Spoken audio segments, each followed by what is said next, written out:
বাঙালি কৌশলে করার জন্য সেটা অতটা বাঙালি সারা পৃথিবীর বাঙালিদের কাছে দুর্গাপূজা একটা অন্য মাহাত্ম্য রাখে। বাংলার সমাজ জীবনে, ভাষায়, সাহিত্যে, কবিতায়, জীবন চর্চায়, তার আবেগে, তার মননে দুর্গাপুজো যেভাবে সম্পৃক্ত হয়ে আছে, আজকে সেই দুর্গাপুজোর ওপরেও কার্যত দখলদারি চাপিয়ে দিল তৃণমূল কংগ্রেস। মুখ্যমন্ত্রী যদি অনুদান নাও দিতেন, তারপরেও দেবী দুর্গার আগমন হতো।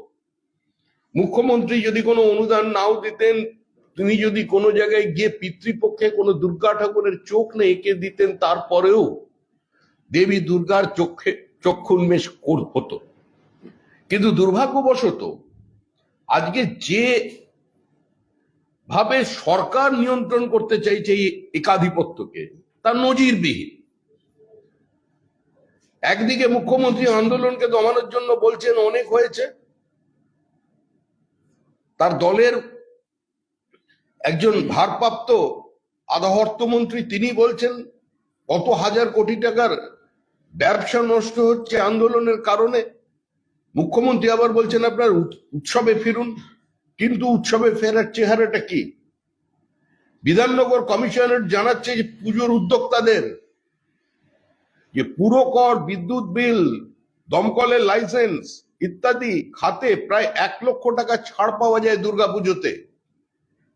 যদি কোনো পুজো মুখ্যমন্ত্রীর অনুদান নিতে অস্বীকার করেন, তাহলে তিনি এই ছাড় থেকে বঞ্চিত থাকবেন। অর্থাৎ সরাসরি প্রশাসনকে নিজেদের রাজনৈতিক উদ্দেশ্য, উৎসব বা দুর্গাপুজোকে কার্যত দখল করে নেওয়ার যে প্রচেষ্টা, কেড়ে নেওয়ার যে প্রচেষ্টা মানুষের থেকে, সেটার জন্য সরাসরি এখন পুলিশ নেমে গেছে ময়দানে। যে পুলিশ অপরাধী ধরতে পারে না, যে পুলিশের কারণে ঔদ্ধত্য এমন জায়গায় পৌঁছেছে আইএস অফিসারের স্ত্রী পর্যন্ত ধর্ষিতা হচ্ছেন, যে পুলিশের কারণে আজকে আরজিকর কাণ্ডের প্লেস অফ অকারেন্সকে অল্টার করে দেওয়া হচ্ছে, তথ্য লোপাট করে দেওয়া হচ্ছে, যারা ভোট পরবর্তী বিজেপির মামলা যে ছিল সেই হিংসায় হাইকোর্টের রায়, সিবিআই এর তদন্ত, সেখানে তারা সাক্ষীদের হস্টাইল করছে, প্রমাণ লোপ করছে, বিভিন্নভাবে আতঙ্কের আবহ তৈরি করে বিচার ব্যবস্থা চালাচ্ছে। আরেকজন নেতা বিবৃতি দিচ্ছেন যদি দুর্গাপুজোর অনুদান নেন তাহলে মুখ্যমন্ত্রীর ছবি একদম সামনে টাঙিয়ে রাখতে হবে। দেখুন, আমরা এভাবে কোনো কমিটিকে অনুদান দেওয়ার পক্ষে নই। এটা কোনো রাজনৈতিক দল, কোনো সরকারের কাজ হতে পারে না। কিন্তু মুখ্যমন্ত্রীর প্রত্যেকেরই মেরুদণ্ড কার্যত বাইরে বার করে রেখে প্লাস্টিক ঢুকিয়ে দিয়েছেন। যারা পুজোর অনুদান নিয়েছেন তাদের এটা কর্তব্য বলে আমরা মনে করি যে মুখ্যমন্ত্রীর ছবি দেবী দুর্গার আগে টাঙিয়ে রাখা প্যান্ডেলে ঢোকার মুখে, এটা আমরা দাবি করছি। যারা অনুদান নিয়েছেন, আমি আবার রিপিট করছি, যারা এই অবস্থার পরেও অনুদান নিয়েছেন, তারা অনুগ্রহ করে দয়া করে প্রতিমার আগে, মানে প্রতিমা দর্শনের আগে মুখ্যমন্ত্রী মমতা বন্দ্যোপাধ্যায়ের একটা ভালো সুন্দর হাসি মুখের ছবি সামনে টাঙিয়ে রাখবেন। কারণ আপনারা নিয়েছেন,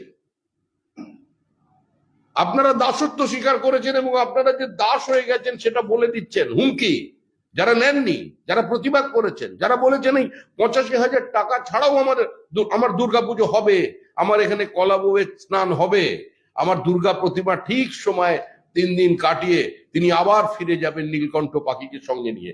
সুতরাং এখানে যেভাবে পুলিশ বলছে, এর পরেও যারা এই অনুদানে পুজো করছেন, আমার মনে হয় তাদের অন্তত মুখ্যমন্ত্রীর ছবি সামনে রাখা দরকার। কারণ বিধায়ক যথার্থ বলেছেন, তিনি বলেছেন যারা নিয়েছেন টাকা তারা কিন্তু মুখ্যমন্ত্রীর ছবি রাখতে বাধ্য। এবং এই যিনি যে বিধায়ক এই দাবি করেছেন, তিনি অত্যন্ত স্বচ্ছতার সঙ্গে, দৃঢ়তার সঙ্গে তৃণমূলের কর্মসূচিটা মানুষকে জানাবার মতো সৎসাহস রেখেছেন। এর জন্য দলের পক্ষ থেকে আমি তাকে অভিনন্দন জানাচ্ছি। কারণ তৃণমূলের যে কর্মসূচি দুর্গাপুজোটাকে দখল করে দেবে, এরপরে বিসর্জন কবে হবে সেটা যেরকম ঠিক করেন, এরপরে দুর্গাপুজোর তারিখ পর্যন্ত তৃণমূল ঠিক করে দেবে। যদি কারোর সময় এদিক ওদিক না হয়, আবার যদি বাংলাদেশের মতো কেউ এসে না বলে দুর্গা প্রতিমার এই শঙ্খধ্বনি বা এই আওয়াজ, এই উলুধ্বনি, এই ঢাক বাজানোর মধ্যে দিয়ে, মন্ত্রোচ্চারণের মধ্যে দিয়ে তাদের এখানে থাকতে অসুবিধা হচ্ছে, হয়তো সেটাও বন্ধ হয়ে যাবে, সেদিকেই পশ্চিমবঙ্গ এগোচ্ছে।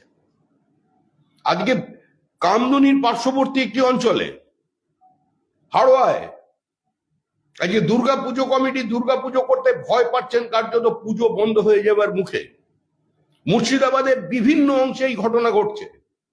আপনারা জানেন বেড়লাঙ্গায় দুর্গাপুজো নদীতে বিসর্জনের পরিবর্তে দীর্ঘ 3 দশক ধরে পুকুরে বিসর্জন হয়। কারণ একটি বিশেষ সম্প্রদায়ের পাশ দিয়ে যদি দুর্গা প্রতিমার বিসর্জন যায় তাহলে সেটা তাদের ধর্মীয় ভাবাবেগে আঘাত লাগবে। এখনো যদি পশ্চিমবঙ্গের বাঙালি হিন্দুরা সচেতন না হয়, আপনাদের জন্য আবার কিন্তু 1946 সাল অপেক্ষা করছে। 1945 সালে পশ্চিমবঙ্গের মানে তখনকার অবিভক্ত বাংলার যে অবস্থা হয়েছে, তখন কলকাতার যে অবস্থায় ছিল 1945 সালে, এবং 1945 সাল থেকে 1946 সাল পর্যন্ত যদি মুসলিম লীগের বিভিন্ন বক্তাদের বক্তব্য শোনা যায়, আর আজকে যে বক্তৃতা চলছে বিভিন্ন জায়গায় জলসা বিলাদের নামে, ধর্মাচরণের নামে যে প্রকাশ্যে ভারত বিরোধী কথাবার্তা চলছে, আজকে সেটার জন্য চিন্তা করতে হবে। আজকে ওবিসি কোটার মধ্যে দিয়ে প্রথম কথা হলো ধর্মের ভিত্তিতে রিজার্ভেশন দেওয়া যায় কি যায় না, এটা নিয়ে বিতর্ক আছে। বহু রাজ্য রিজার্ভেশন দিয়েছে,